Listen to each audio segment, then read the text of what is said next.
दोस्तों नमस्कार, मैं सुनील गौतम आज फिर आपके सामने एक नई सच्ची घटना पर आधारित एक कहानी लेकर हाजिर हूँ। दोस्तों, हम कई बार परिस्थितियाँ बहुत ख़राब होती है और हम हार मान लेते हैं, लेकिन बहुत से लोग संसार में ऐसे हैं जो ख़राब से ख़राब परिस्थितियों में भी हार नहीं मानते और अपने लक्ष्य के प्रति डटे रहते हैं।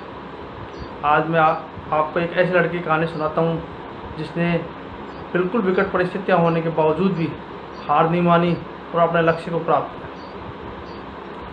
महाराष्ट्र में पुणे के पास एक छोटे से गांव में उस लड़के का पूरा परिवार रहता था। बहुत ही गरीबी की स्थिति थी। पिताजी की साइकिल रिपेयर की दुकान थी।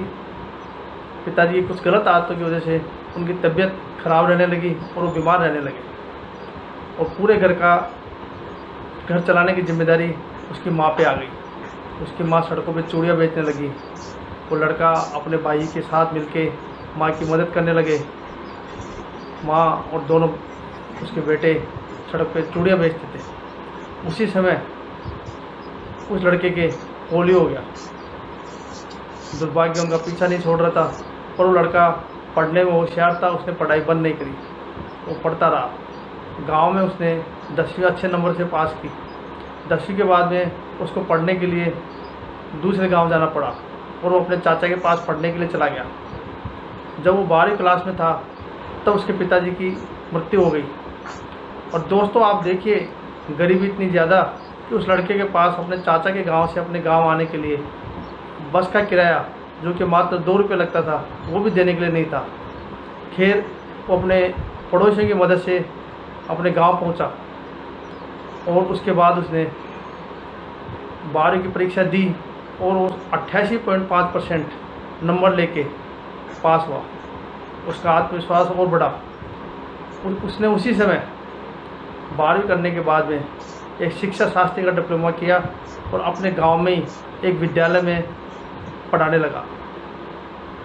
थोड़े दिनों में उसकी आर्थिक स्थिति ठीक हुई और उसके दिमाग में कुछ और चल रहा था। उसने 6 महीने बाद में वो शिक्षक की नौकरी छोड़ दी और IAS की तैयारी करने के लिए पुणे चला गया।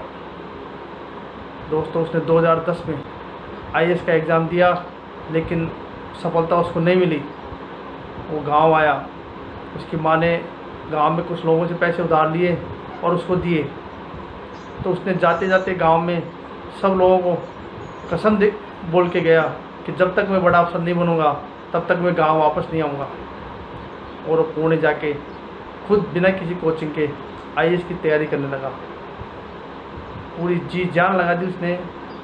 दोस्तों, सन 2012 में प्रॉपर IAS में उसका सिलेक्शन हुआ। पूरे ऑल इंडिया में उसने 287वीं रैंक प्राप्त की।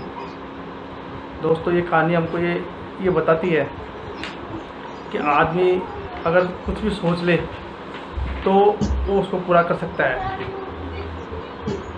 उस लड़के का नाम रमेश घोलप है और वो आज झारखंड में पदस्थापित है। दोस्तों, हमको इस कहानी से शिक्षा मिलती है। हम अपने दुख का रोना अगर रोते रहते हैं तो परिस्थितियाँ सुधरती नहीं हैं। हम अपनी जो तकलीफ़ है उसको अपना नसीब नहीं माने, बल्कि उसको सुधारने के लिए अपनी जी जान लगा दें तो अपन कुछ भी कर सकते हैं। दोस्तों, आपको अगर मेरी ये कहानी पसंद आई हो तो आप इसको लाइक, शेयर एंड सब्सक्राइब करना न भूलें और अंत में बेल आइकन दबाना भी ना भूलें। जय हिंद, जय भारत। आपका दोस्त सुनील गौतम।